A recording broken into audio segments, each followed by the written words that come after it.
Pilipinas Presidential Action Center. Sundin lang ang mga sumusunod para makakuha ng appointment. Para sa wala pang eGov.ph app account, panoorin ang video para malaman kung paano gumawa ng account. Kung meron ng account sa eGov.ph app, mag-login dito.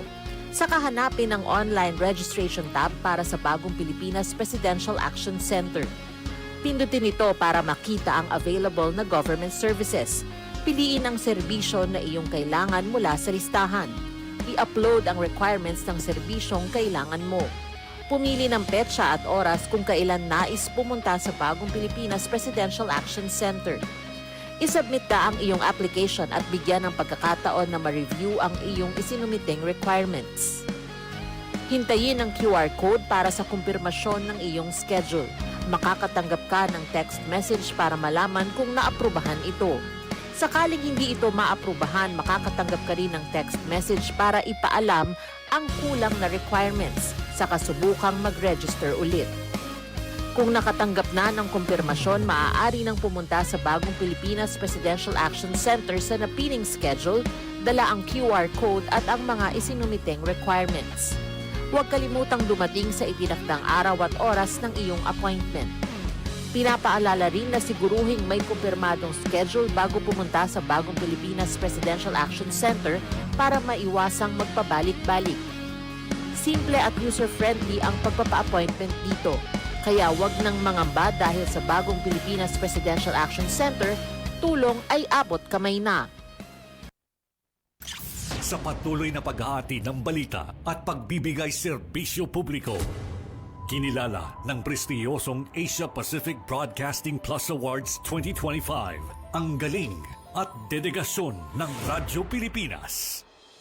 Patunay ito ng tapat na paghatid ng serbisyo sa mga Pilipino, maparadyo, TV at maging sa makabagong paraan ng paghahatid ng balita sa mundo ng social media. Sa pangunguna ni Presidential Broadcast Service Director Dindo Amparo, kasama ang lahat ng kawani ng Radyo Pilipinas. Inaalay namin ang pagkilalang ito sa bawat Pilipinong aming pinaglilingkuran. Radyo Pilipinas. Radyo Publiko. Radyo Pilipinas. Radyo Publiko. Radyo Pilipinas. Radyo Publiko.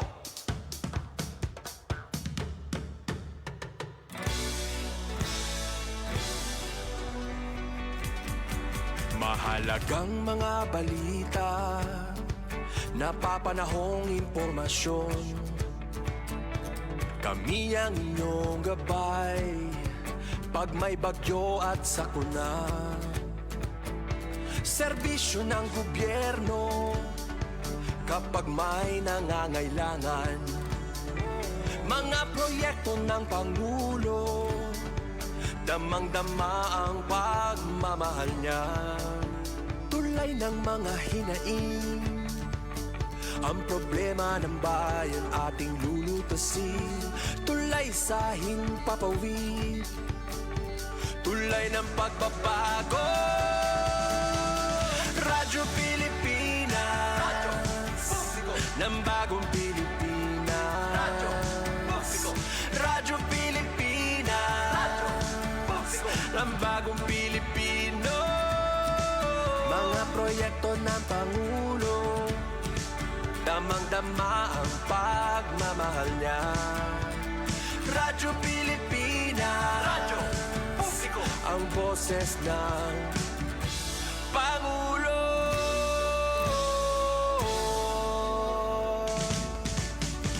Karamay nyo kami, kahit malayo man kami nakakarating. OFW magsasaka, buhay ay iba't iba, san mang lugar ng bansa natin. Tulay ng mga hinaing, ang problema ng bayan ating lulutasin. Tulay sa himpapawid, tulay ng pagbabago. Radyo Pilipinas, Radyo Publiko ng Bagong Pilipinas. Radyo Publiko, Radyo Pilipinas, Radyo Publiko ng Bagong Pilipino. Mga proyekto ng Pangulo, damang-dama ang pagmamahal niya. Radyo Pilipinas, radyo publiko, ang boses ng Pangulo. Radyo publiko, Radyo Pilipinas, radyo publiko, Radyo Pilipinas. It's Cope with Me time na. Oras na to give yourself some love.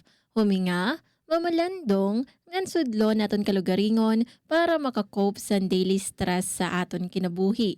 Updiak niyo bumiyahe, nga ni-navigate an ups and downs san kada adlaw nga kinabuhi para makita ang kusog nga dila permis sa aton kalugaringon.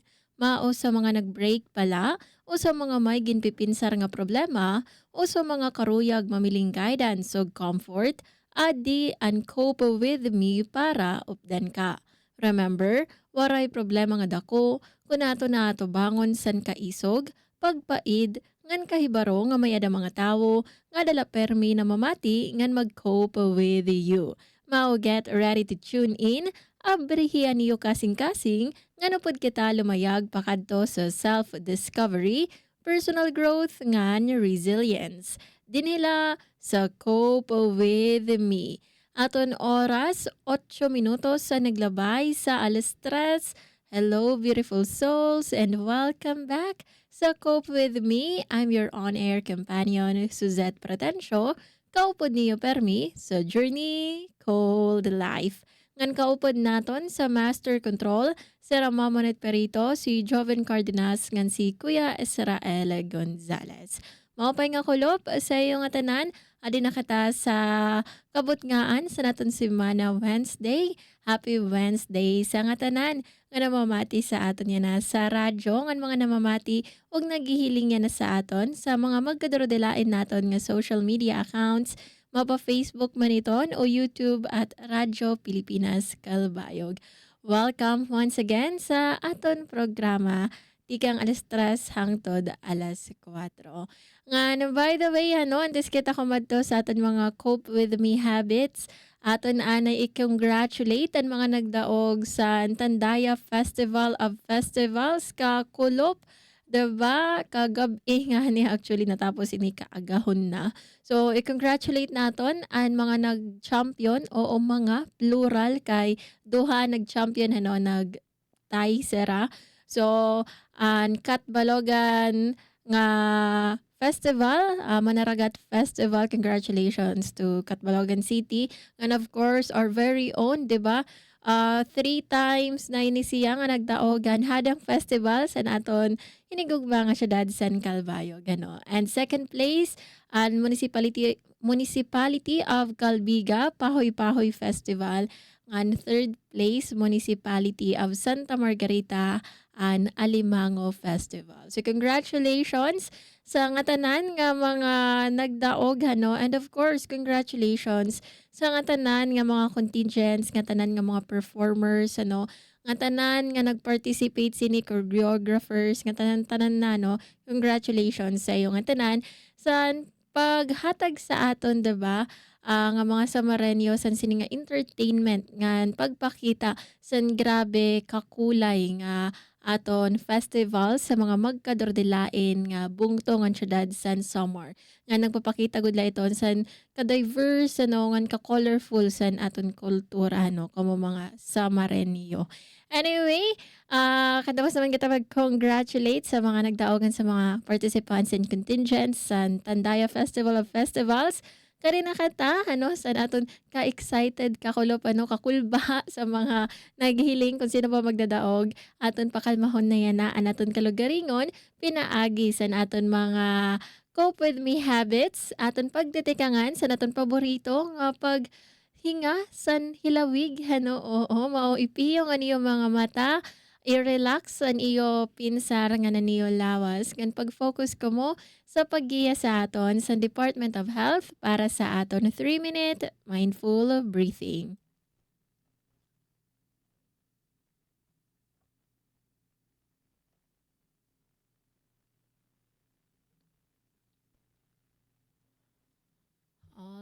alright, yan may adala katasan guti ay nga technical problem. Adian 3-minute mindful breathing.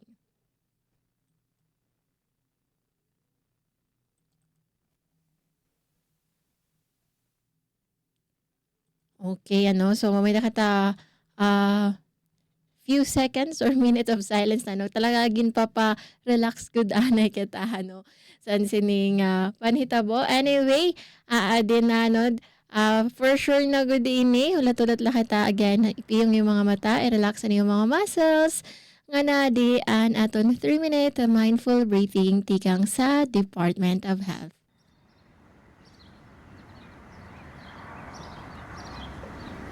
Humanap ng isang komportableng pwesto. Dahan-dahang ipikit ang iyong mga mata at ilapag ang iyong mga kamay sa iyong tuhod. Ituon ang iyong atensyon sa pagkakadikit ng iyong katawan sa kung saan ka man nakaupo o nakasandal. Pakiramdaman ang bigat ng iyong katawan sa iyong inuupuan. Siguruhing tuwid ang iyong likod at komportable ka. Huminga na malalim. Inhale. Exhale. Inhale. Exhale. Habang patuloy kang humihinga ng malalim, i-relax ang iyong balikat, ang iyong tiyan, ang iyong mukha, ang iyong mga kamay, pababa sa iyong mga binti at paa. Bigyang pansin ang mga ito at dahan-dahang bitawan ang anumang tensyon. Ngayon, muling ituon ang iyong atensyon sa iyong paghinga. Obserbahan kung paanong dumadaloy ang hangin papasok sa iyong ilong, papunta sa iyong lalamunan, patungo sa baga, at palabas muli sa iyong ilong. Bigyang pansin ang bahagyang pag-angat at paglubog ng iyong dibdib at tiyan sa bawat inhale at exhale. At subukang gawing natural lamang ang paghinga at mag-relax. Ngayon, pagtuunan ng pansin ang pakiramdam ng iyong paghinga sa iyong ilong. Pakiramdaman ang iyong hininga habang ito'y pumapasok at lumalabas. Mag-focus lang sa pakiramdam na ito sa tuwing paghinga at paglabas ng hininga. Maaari mong mapansin na malamig ang hanging pumapasok sa iyong ilong at mas mainit naman ang lumalabas na hininga. Kapag napaisip sa ibang mga bagay o kung may mga bagay man na nakakadistract sa iyo ngayon, bigyang pansin lang na ito'y mga naiisip mo lamang at bahagyang ibalik ang iyong atensyon sa iyong paghinga at huminga ng malalim at ilabas. Pansinin ang unti-unting paghinahon ng iyong katawan. Pagtuunan ng pansin ang iyong paghinga at payagang dumaan ang mga ibang laman ng iyong isipan at mga nararamdaman habang tuloy-tuloy ang paghinga. At kung ika'y handa na, ibalik ang iyong atensyon sa pagkakadikit ng iyong katawan sa iyong inuupuan o sinasandalan at dahan-dahang imulat ang iyong mga mata. Alright, ato na 3-minute mindful breathing tikang sa Department of Health. Ngan sa pagkaya na, kadi naman kata sa aton ikaduha nga cope with me habit, aton sudlo na naton kalugaringon, pakainan naton aton kalugaringon, tara mag-journal kita. Para sa aton journaling prompt, yan ang kulop, an aton pakaiana. What story about yourself do you keep telling and why? Otrohon ta, what story about yourself do you keep telling and why? Nganini nga aton journaling prompt ginaaghat kita sini nga mamalandong sa ito naton mga personal nga mga istorya nga aton ginuutro-utro nga giniustorya sa iba man nga mga tawo o sa aton kalugaringon liwat nga kundiin iton inapoporma kung paano naton kitaon an aton kalugaringon. So iton nga mga istorya posible iton mga moments of pride, diba? Iton nga proud ka sa imong kalugaringon sugad san achievement, diba? Achievement of something you truly have worked hard for, o mga makuring nga mga eksperyensya, mga times nga nag-struggle ka, o bagan feeling mo ginmamalas ka good permi, o maybe it is a story of a turning point sa imong kalugaringon, a fork in the road sering panganin nira nga kundiin nagbag-o may pagbabag-o sa direksyon san imo kinabuhi. Ngan sa second part san aton journaling prompt pakiana nga why kay nano ini giniimbatahan kita nga aton liwat pamalandungan an purpose nga san sini nga mga istorya baan ginsiservice sini sa aton kay nano nga permi ini naton na istorya iton nga moment nga na proud ka sa imong kalugaringon or iton nga imong moments of struggles moments of siguro iton nga siring ko kanina turning point. So kay nano nga permi mo iton ginistorya because may dayton purpose So asya ito naging papakiana sa aton sa sini nga second part sa naton journaling prompt.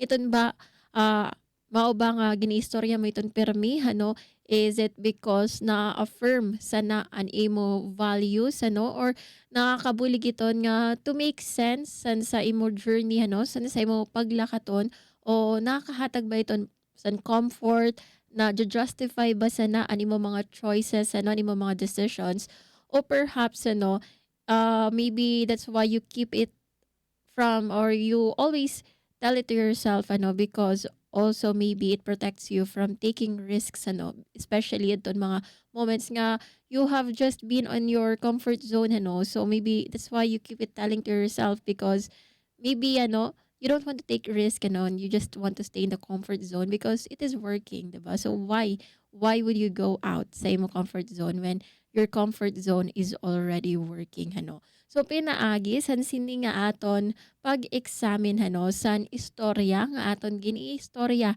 sa ibang mga tawo o sa aton kalugaringon mismo ngan an rason kay nano we are holding on to these stories ito nakakabulig iton nga mas maging aware kita san aton mental script mga aton ginsisering sa aton kalugaringon sa aton pinsar nga kundiin aton permigin ta daradara and decide whether an iton nga mga istorya nagre-reflect pa ba iton sa imo kalugaringon or sa imo current version o sa version nga kundiin nag-iba na maybe it doesn't reflect the person who you want to be in the future. So asya ini an aton benefit san sini nga aton journaling prompt is that again it ultimately nakakabulig ini para mas maging hilawig pa, mas hilarom pa an aton self-awareness. Mautrohon ko an aton journaling prompt yana nga kulop an pakiana. What story about yourself do you keep telling and why? Aton oras 20 minutos sa naglabay sa alas 3 mabalik kita sa aton programa pagkatapos la san pipera nga mga pahibaro. News and current affairs, top stories of the day, business, sports, music and entertainment. Dadalhin sa inyo ng mas pinaganda, mas pinalawak, mas pinalakas. Radyo Pilipinas. Radyo Pilipinas Calbayo, DYOG 882 AM. Time to celebrate kulturang Pinoy. Tradisyon, musika, sining, literatura at iba pa. Anything and everything fun and Filipino. Ito ang Pinoy Kultura. Iba ang musikang Pilipino or more popularly known as OPM. May OPM na makabago. May OPM na makaluma. Sandal mo sana ang ulo mo sa May OPM na rock. May OPM na rap. What you know last night, yo, it was the best. May OPM na mabagal. Pagkat magaganda ang mga Pinay. May OPM na mabilis. May OPM na Tagalog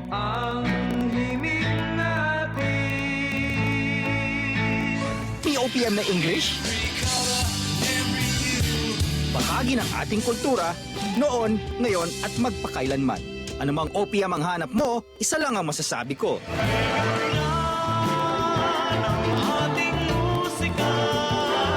Yan ang Pinoy Kultura because our culture is cool. Time to celebrate kulturang Pinoy. Tradisyon, musika, sining, literatura at iba pa. Anything and everything fun and Filipino. Ito ang Pinoy Kultura. Isang nakagawian ng mga Pilipino na medyo di na natin namamasdan ngayon ay ang pagmamano sa ating mga nakatatanda. It's long been part of Philippine culture, a gesture of respect that involves saying mano po, then lightly touching one's forehead on the offered hand of an elder, whether your lola, lolo, nanay, tatay, ate, kuya, or it's practiced all year round as a form of greeting, usually upon entering an elder's house or attending family reunions. Mano na tayo next time we see our elders. Yan ang Pinoy Kultura because our culture is cool. Aton oras sa 23 minutos sa naglabay sa alas 3 kamo in padayon nga namamati. So cope with me, your go-to radio show for navigating life stress din hila sa aton estasyon 882 kHz sa DYOG Radyo Pilipinas, Radyo Publiko Kalbayog. Ngan sa pagkayana sa pagpadayon san aton pagharampang yan na nga kulop aton i-explore usa nga topiko nga a little bit uncomfortable but also freeing. So nano ini nga topic an ini thought nga what if mali ka what if you are wrong what if ikaw ngayon an mali So I think it is quite uncomfortable because makuri man gud danay nga aton akseptaron sa aton kalugaringon nga danay manggod kita talagaan adton sa diri sakto nga rason kita talagaan mali we are the ones who wronged someone, and I know nga it's a scary thought and it's a really very difficult thing to accept especially nga kita attached kita sa aton mga beliefs sa aton gintutuuran. So whether iton nga mga beliefs about sa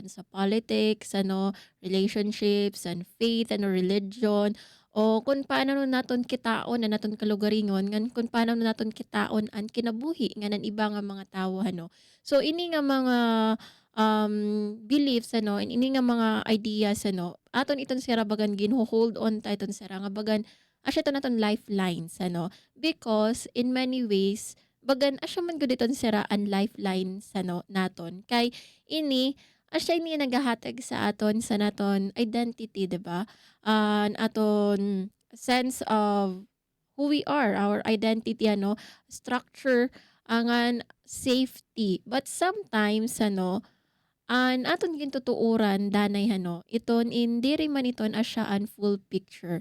Or worse, talaga, di rin good sakto, mali good talaga naton pagkaintindi sa usang butang, mali talaga aton gintutuuran. And that is okay, diba? Because, tawo man lakit, diba? Di rin kita perfect, sereng pangani akong lolo, o there's no perfect person except perfecto o perfecto. Ang ngaran nga perfecto, perfect man ang ngaran no perfecto. But, seriously, it is okay, diba? Nga sometimes we have believed usa nga butang nga diri mao and again, it is okay because it just goes to show that you are human, and what is important is that once nga na-realize mo ito, of course, you have dedicated sa imong kalugaringon nga mas i-educate mo ang imong kalugaringon. So today's episode it's not about nga ida-doubt mo ang imong kalugaringon entirely kay bangin mapinsaran mo nga bangin talaga gud mali akong tutuuhan bangin mali gud ak talaga sa nakon mga belief about religion, about life, about politics, or about relationships, or whatever It isn't again about doubting yourself endlessly and entirely but it's just about nga kita nga tanan we will learn mahibaro kita nga mag-entertain makita ang iba nga mga perspektibo without us feeling threatened nga bagan ginka-question dayon an aton identity or an aton integridad uh, and that is okay and that is good when we have come to that point nga kundiin we entertain these new ideas, new perspective because it is a sign of growth na Kaya ang growth, diri ito nagtitikang from being right all the time. Although, bagan, there is a sense of achievement, di ba? Bagan, feeling mo, sakto man para may na akong opinion, pero may sakto, direct talaga nagmimintis sa akong mga pagkita sa mga tao. But then, it isn't a sign of growth, Kaya ang growth for me, ang growth, it comes from an imo willingness nga mamati sa tao sa mga magkadrodilain nga idea. And growth, it comes from your willingness nga magpakiana, di ba? Kung diri ka nakakaintindi, magpapakiana ka because paano ka man mahibabaro kung diri ka magpapakiana, di ba? And your willingness to change, magkamayada and shift on how you think about things, especially kung kinahanglan. And for me, again, that is the sign of growth. Ngan kay nano nga importante ini because importante ini kay kita nga tanan dinhi sa kalibutan, 'di ba?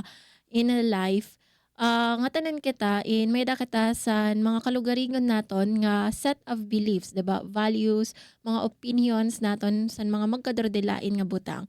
And ini nga mga opinions naton, beliefs, sometimes nakuha pa naton ini sa aton pamilya, 'di ba? Kaya syempre kung aton nakikita na babatian, na-absorb naton ito there is nothing wrong with that, 'di ba?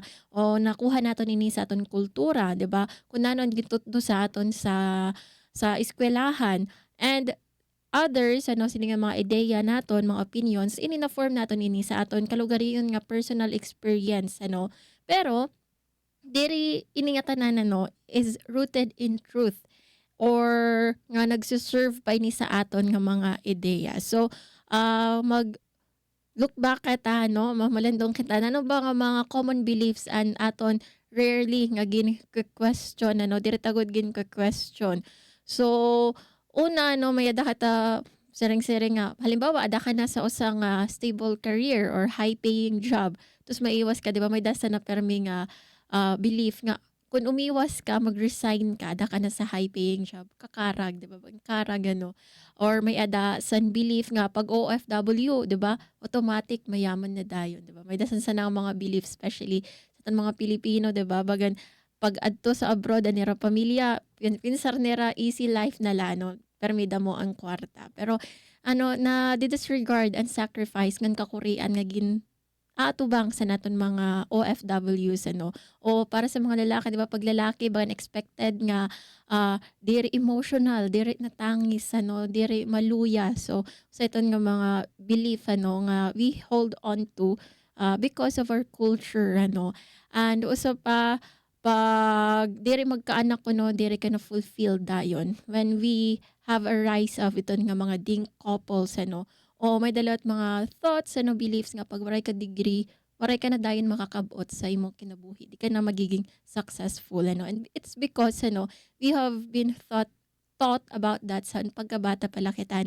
Because there is a big emphasis sa education. And of course, waray man sa mali ka, importante man good ang edukasyon. Pero, diri man nga tanan nga may degree, successful, and diri nga tanan nga waray degree, diri successful because damo kita nakikita, nga although waray sila nakatapos pero naging successful sila because of their own skill set and era pagiging wais, 'di ba? So although nababatayin tayo permi and because nga nababatayin tayo permi, it can seem like baka na siya nagoditon ka matuoran, it has facts and kung hahatagan ta aton kalugaringon time to pause ngan pakainan naton aton kalugaringon what if mali ito what if I'm wrong about that belief what if mali anini nga mga akon na absorb nga mga beliefs nga mga opinions iton na abrihan naton na naton kalugaringon san mas hilarom nga understanding. So mag-share ak personal nga example ko akon sangkay example ko nala. So akon sangkay honor student siya. So automatic nga may da siya sa eligibility nga pag din kasi bagan ang goal is magkatrabaho sa government, diba, kay stable, adaan security of tenure. Pero siya, siya kumada san sa nga dalan, civil service passer, liwat siya. Pero siya kumada sa nga dalan, kay sirang siya nga, dirito na nakon path, So kumadto siya sa Manila, and there many years nga nag-struggle siya dito, paiba-iba sa trabaho. But, because nga perspective nga, there's something out there pa sa ako, dirila, and sa lives and sa government and so nagpursige siya and he is now on a paying job actually high paying job na siya sa corporate world and he is a good market research na sa usang market research firm. So may mga ideya talaga nga diri man kamatuoran, it's just opinion or sometimes social construct la nga ni so kay kun nag-entertain kita sa mga bag-o nga perspectives na gini-entertain naton an perspective nga what if mali kita iton diri man sa naan karuyag singon nga ginaabandon na naton values or an aton beliefs it just means nga kita open kita and we are open and strong enough to admit nga diri naton antigo nga tanan we don't know everything, diba? Baga kita si Socrates, diba, nga he doesn't know anything and that is good and that is true. And when we embrace that ito nga perspective nga we admit na we don't know everything, there is superpower with that may dayton superpower. And paano ba nga makatikang kita san sini nga practice? How do we open, how do we entertain new perspectives, especially kay kung medyo may pagka-close-minded kita, So mo pa nga atong mapinsaran nga okay medyo close-minded kay again that is the start of growing, diba? Nakikitan mo sa imong kalugaringon and mga areas nga kundi kinahanglan mo i-improve. So kung karoyag mo nga maging open-minded, kung karoyag mo mag-entertain your perspective, adian pwede niyo mga mahimo una pamati listen deeply diri nga mamamati ka kay para antigo ka kung nanon imo i-reply nanon imo sisignon but mamamati ka because karoyag mo maintindihan an istorya sa nga tawo panduha magpakiana especially kay kun medyo nafi-feel mo niton nga resistance sa imong kalugaringon so if something makes you uncomfortable ayoton i-shut down pakianhian nimo kalugaringon why do you feel this way, and if you are confused about something pagpakian na sa ibang mga tawo kay may da sira mga idea may da sira mga perspective nga makakabulig sa imo compared to kung diri ka lang magpapakiana, diba? Pantulo is expose ani mo kalugaringon sa mga magkadrodelain nga opinion diverse voices. So pagbasa sa mga articles nga otherwise although diri ka na lean in sa mga articles iba imong paniniwala pero pwede mo gihapon iton basahon so that you will just gain the perspective sa nga other party or sa nga community magbasa ka mga magkadordelain nga libro, ini ang pinaka the best talaga ini nga option para ma-expose mo ani mo kalugaringon sa magkadordelain nga opinion. Really read read a lot. Pwede liwat, maghiling ka, mamati ka mga podcasts, TED Talks, kadamo-damo mga TED Talks, nga nag-o-offer sa mga magkadrodelain nga mga wisdom, mga kinaadman. Panupat, i-embrace ang mga gray areas. So, diri nga tanan black and white, diba? So, may edad nuance, puno sa nuance ang kinabuhi. So, diri nga tanan inian sakto, inian mali, damo mga in-between sa kinabuhi naton, gray areas. And you try to embrace that, and you will not always be 100% right. And kung ang ibig sa nga party, diri malat sira 100% right. Again, embrace the gray areas. Ngan panlima is to be kind sa imong kalugaringon. Ano? Be kind to yourself, especially kay kon na-realize mo nga ikaw man ngayon ang mali. Ano? So nag-debate kam sa imong sangkay about sa ano sa nga topiko, tapos late mo na na-realize ay mali man nga adto akong ginpapaglaban. Ano? So be kind sa imong kalugaringon. No? Ayaw pag sa mo ka stupid ko man kay mali akong ginpaglaban. Ano? Don't say that to yourself, diba? Don't tell yourself that you are stupid because you are not. And the fact that you have realized it, nga mali ka ngayon, ano, that just goes to show nga dire ka stupid kaya na-realize mo nga nga mali ka, ano. And what na next move na is to admit it, ano. And maybe you can talk sa imo sangkay nga magharam pangabdayon, ano, oh mali ak ngayon sa nakon opinion sa do, ano. And you will open yourself to a more different perspective, ano, ngan mas mai-inform ka pa, ano, sa mga magkadarodelain nga butang. So siya do aton pwede mahimo para mas maging open-minded ka ta, ano, and maka-entertain ka ta sa mga bag-o nga perspective. And it comes from, ano, asking ourselves, what if I am wrong? Aton oras, 37 minutos ang naglabay sa alas 3. Mabalik kita sa aton programa Cope With Me pagkatapos la san pipera nga mga pahibaro. News and current affairs. Top stories of the day. Business, sports, music, and entertainment. Dadalhin sa inyo ng mas pinaganda, mas pinalawak, mas pinalakas. Radyo Pilipinas. Radyo Pilipinas Calbayo. DYOG 882 AM. This is a public service announcement. Alamin, ito ang walang pasok guide batay sa DepEd Order No. 37 Series of 2022. Sa sitwasyon ng pagbaha, automatic na walang pasok for all levels sa mga lugar na kasama sa flood warning ng Pag-asa. Automatic suspended naman ang klase at trabaho kung ang flood warning ay inilabas sa oras na nagsimula na ang klase. Para sa mga lugar na hindi kabilang sa flood warning ngunit nakararanas ng pagbaha, nakadepende kay Mayor o kay Governor ang desisyon sa suspensyon. Tandaan, sakop lamang ng DepEd order na ito ang levels K-12 sa mga pampublikong paaralan, ngunit may option naman ang mga pribadong paaralan, state or local universities and colleges na sundin ito. This is a public service announcement. From PBS, Presidential Broadcast Service and Radyo Pilipinas. Aton oras, 39 minutos ang naglabay sa alas 3. Kamoin padayon nga namamati sa Cope With Me dinhila sa 882 kHz DYOG Radyo Pilipinas Radyo Publiko Calbayog. Ngan sa pagkayana, mag-good vibes naman katasan pipera nga good news. Radyo Pilipinas. Report. Para sa aton siyahan nga good news, Pilipinas ngan India mas ginparigon ang kooperasyon sa sektor san panlawas. Nakigmeeting si Presidente Ferdinand R. Marcos Jr.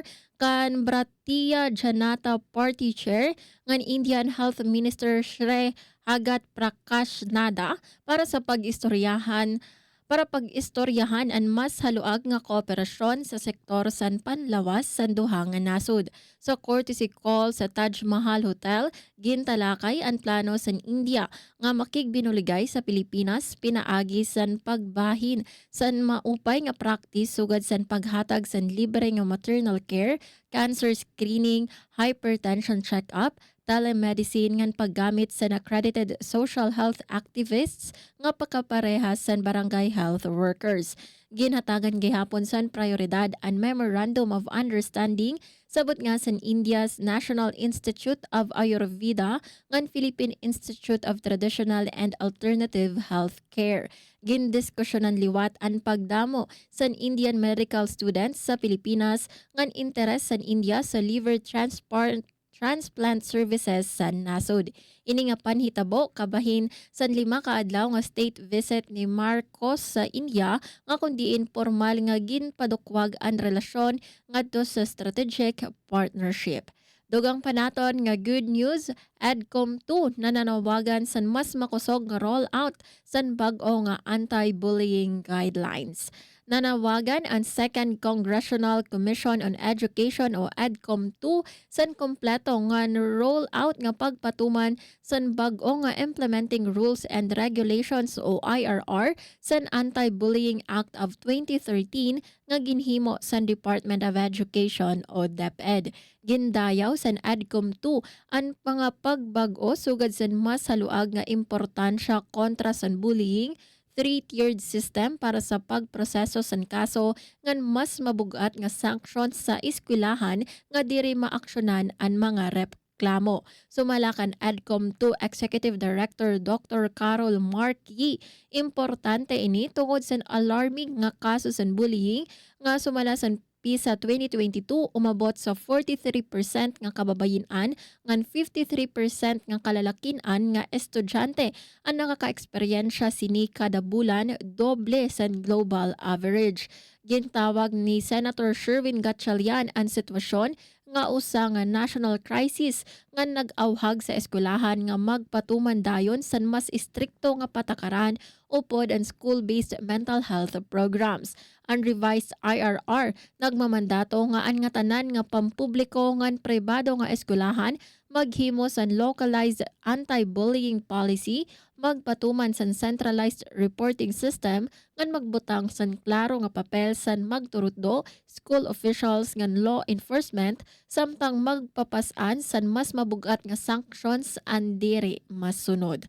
Dugang panaton nga maupay nga balita, 50% nga diskwento sa overnight parking sa naiya pabor sa mga pasahero sumala sa Manila International Airport Authority. Gintawag nga kaupayan para sa tinuod nga biyahero ang 50% nga diskwento sa overnight parking fee sa Ninoy Aquino International Airport o NAIA sumalakan Manila International Airport Authority General Manager Eric Enes.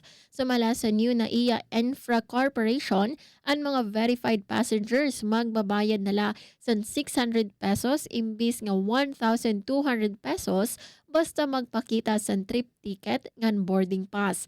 Ginexplikar ni Enes nga ang MIA kontrolado ang parking rate sa siyahan nga duha ka oras, 50% sa ton nakalabay nga tuig samtang ang iba nga oras libre nga pagdedesisyonan sa NNIC. Dugang paniya ang pagbalyo sa regulated fees kinahanglan igistorya sa national level upod ang DepDev ngan public-private partnership as center. Para sa frequent traveler nga si Karen Villanueva, bisan pa nga prohibitive, welcome gihapon ang diskwento labi na sa kultura san Pilipino nga mahilig magduhol ngan magsundo sa airport. Dugang panaton nga good news, pagpahaluag sa Siargao Airport Terminal magtitikang na sa Agosto 8. Magtitikang na sa Agosto 8 ang konstruksyon para sa pagpahaluag sa Passenger Terminal Building sa Siargao Airport sa Malacan Transportation Secretary Vince Dizon. Ini nga proyekto nga katumanan sa mando sa gobyerno nga nagtutuyo nga mapauswag ang kasiguraduhan ng travel experience sa lokal nga langyaw nga mga turista sa usa sa pinakasikat nga tourist destination sa nasud. Pagmatapos ang terminal, makakakarawat na sa 750 nga pasahero kada adlaw tikang sa iya kapasidad nga 200 nga mga pasahero.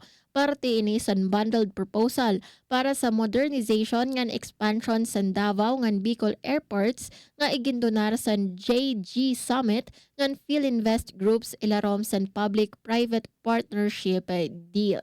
Ngandugang panaton nga good news para naman sa aton mga island towns. 16 million pesos nga proyekto para sa mga komunidad sa island towns sa Samar ginlansar sa Samar State University nga DOST P-Card.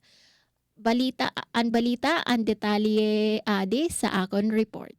Radyo Pilipinas Report. Opisyal nga ginlansar kakolop Agosto 5 ang 16 million pesos nga partnership sa Samar State University o SSU ng Department of Science and Technology, Philippine Council for Agriculture, Aquatic and Natural Resources Research and Development o DOST P-Card para sa implementasyon sa Inclusive Livelihood in Agri-Aqua o Isla in Small Islands Let's Care program. Natutok ang programa sa pag-uswag sa sustainable agri-aqua development sa mga isla nga komunidad. Kaupod sa SSU ng DOSTP card ang B4, DA, DNR, DTI, LGU Daram nga iba pa nga mga partners nga umapis sa inception meeting nga ginbuhat sa SSU Convention Center, Catbalogan City, Samar. Igin presentado rante sa meeting ang upat nga proyekto ilarom sa programa nga maawan katha para sa social transformation, agham para sa agri-fishery management, buhay para sa habitat advancement, ngan yaman para sa value addition ngan commercialization. May kabugusan nga pondo nga 16,257,462 pesos ang Isla Let's Care nga magiging modelo para sa pagpauswag sa kinabuhi ngan resiliency sa mga gutiay nga isla sa bug-os nga Pilipinas. Sa sunod nga duha ka adlaw magkakamayada site visits sa Barangay Marupangdan ngan Barangay Astorga sa munisipyo Sandaram, Samar.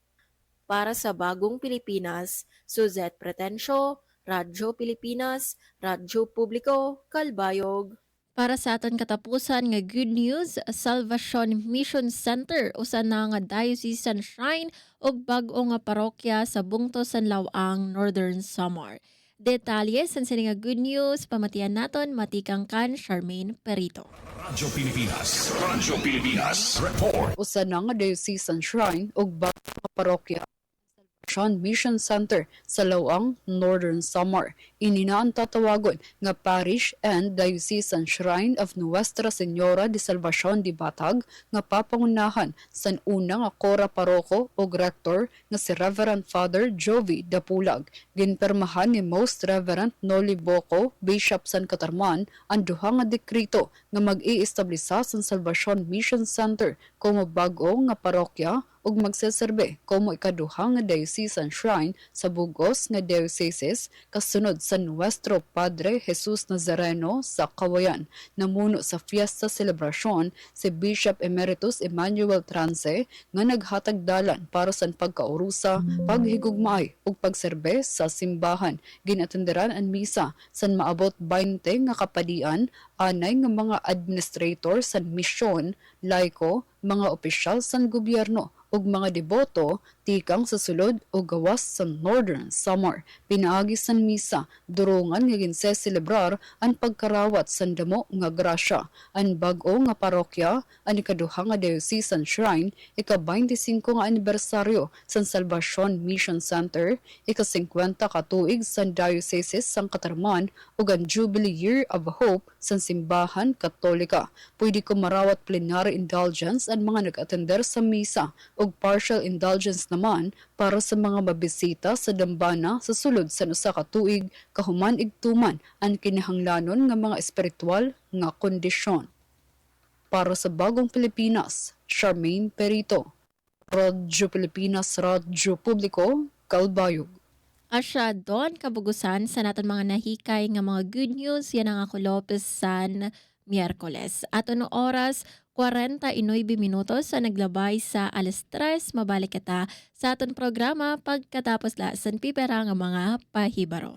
News and current affairs. Top stories of the day. Business, sports, music, and entertainment. Dadalhin sa inyo ng mas pinaganda, mas pinalawak, mas pinalakas. Radyo Pilipinas. Radyo Pilipinas. Radyo Pilipinas Kalbayo, DYOG 882 AM. Dengue na mula sa kagat ng lamok ay ating maiiwasan kung 4S ay ating sasagawa at pakikinggan. Search and destroy. Destroy natin yung mga maaring pamahayan ng lamok sa pamamagitan ng pagtaob sa mga kagamitang maaring pag-ipunan ng tubig at pag-intlugan ng lamok. Self-protection. Ito ay sa pamamagitan ng pagsuot ng damit na may mahabang manggas o pantalon o maaring paggamit po ng insect repellent. Seek early consultation. Unang simptomas pa lang katulad ng pananakit ng tiyan, tuloy-tuloy na pagsusuka, pagdurugo ng gilagid o ilong, pagkapagod o pagkabalisa, dapat po kumonsulta na tayo sa pinakamalapit na health center at doktor. Support fogging and spraying. Sa mga lugar lamang na may pagtaas ng kaso ng dengue. Tayo ang simula. Ugaliing maging malinis sa katawan at malinis sa kapaligiran. Siguradong hindi lamang dengue fever ang maiiwasan. Isang paalala mula sa Radyo Pilipinas. Aton oras, 51 minutos ang naglabay sa alas 3. Kamo in padayon nga namamati sa Cope with Me dinhila sa aton na stasyon 882 kHz DYOG Radyo Pilipinas sa Radyo Publiko Calbayog. Ngan sa aton mga announcement, yan na, tinikangan yan ang adlaw hangtod buwas August 7. Ginto dumara ang summer wellness activity sa mga haran nila dito sa Summer Dream Nation sa Katbalogan. Pwede ka mo bumisita para maka-avail ka mo sa pa-pedicure, manicure, massage ngan pagpaarot. So ito in kaparteton san aton pagsalinurog san Tandaya Festival. Ngan dugang pa naton nga announcement para sa don mga taga Barangay Dagum. San kuniyang kabataan san Barangay Dagum in magdudumara sa Project Eskwela School Supplies Distribution. Pagbubuhaton ini yan nga August 9 Saturday sa Barangay Dagum Covered Court at 7:30 a.m. So sa Facebook sa Sangguniang Kabataan ng Barangay Dagum 2023 to 2025 adton ang mga ngaran san mga beneficiaries san sining school supplies distribution. So bisita nala kamo ngan pagpahinomdom sa SK nga personal ang pagkuha san sining mga kits ngan diri pwede ang representative ngan kun diri ma-claim ang kits igdi-distribute sa iba nga mga estudyante. Ngan kay na ini naghitaas ang porsyento sa mga nakaka-eksperyensya sa bullying pwede na kamo tumawag sa Learner Rights and Protection Office o LRPO para i-report ang mga kaso sa panaabuso kontra sa mga estudyante. Para sa pag-report, adi ang Learners Telesafe Contact Center Helpline. Ang telephone number nera 02-8632-1372. Ang era naman mobile number, pwede liwat niyo tawagan at 0945-175-9777. Otrohon ko 0945-175-9777. Ngan pwede liwat ka mo mag-email sa weprotectlearners@deped.gov.ph. Ngan pwede liwat ka mo mag-message ngan bumisita sa official Facebook page sa DepEd Learner Rights and Protection Office. Ngan kay harani naman mag alas 4, niyan nga alas 4 tara, durungan kita mag 4 o'clock sa Bayang Habit para denget out. And niyan nga alas 4, ayaw kita kalimot nga mag-search and destroy sa mga lugar nga pwede pa ning malayan san lamok ngan kite-kite nga nagdadara sa dengue. Sugad sa ton mga daan nga paligad, mga luho sa tuna o sa kalsada, balde, ngan drum, alulod, vase, anything and anywhere nga ginteterokan sa tubig, stagnant water, pwede iton maging panimalay o breeding site san kite-kite ngan lamok. Maunin nga alas 4, pamilgon naton iton, nga ni panlabo ganiton nga mga butang ngan para sa don may mga balde ngan drum, alayo nalaliwat pagtakop sa diyo balde ngan drum. Ngan of course, samtang nagsisearch and destroy kita, ayaw liwat naton kalimtan nga proteheran aton kalugaringon, magsulot sa long sleeves, long pants, ngan magbutang mosquito repellent sa exposed nga skin para diri ka mo makagat san lamok. Once again, yan nga alas 4, samtang namamati kita sa billboard, tara, durungan kita mag 4 o'clock sa Bayang Habit, para denget out. Ngan bueno, nga na nagtatapos ang aton Wednesday edition sa naton programa. As always, nagpapahinumdum kami sa iyo to be the grace you need for yourself. That's all for today's episode of Kopo with Me. Mababatian niyo permi kada alas 3 hangtod alas 4 tikang Monday to Thursday. Kaupod naton sa Master Control, si Ramamonet Perito, ngan si Joven Cardenas, ngan si Kuya Israel Gonzalez. Masunod ang news update, ngan pagkatapos, masunod naman ang iyo paborito nga programa, ang Billboard. Again, this is Suzette Protencio, kaupod niyo permi sa Journey Called Life. At ang oras 3:56, salamat sa pamati, ngan happy Wednesday. news and current affairs, top stories of the day, business, sports, music, and entertainment. Dadalhin sa inyo